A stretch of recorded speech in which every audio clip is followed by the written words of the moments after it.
have seen the darkness I have seen, there were days I cannot pray. That's why I always tell my fellow Filipinos, be sure to memorize a tropar.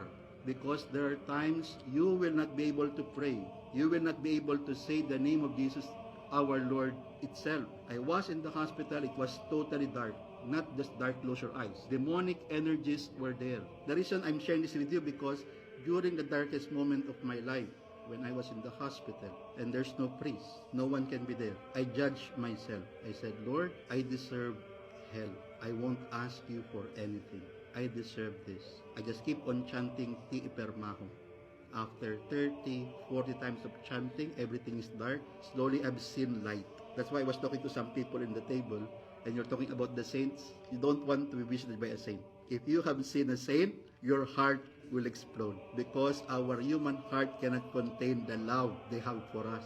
And in that moment, I don't know why, Saint Jacobus of Evia appeared. He heard my confession. That's why when Metropolitan Neophytos said Saint Jacobus can defeat the demons, it's true.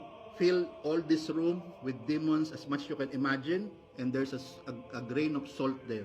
Just this amount of saint with this room filled with all the demons you know, they will evaporate. That's the power of love. And that power is given to all Orthodox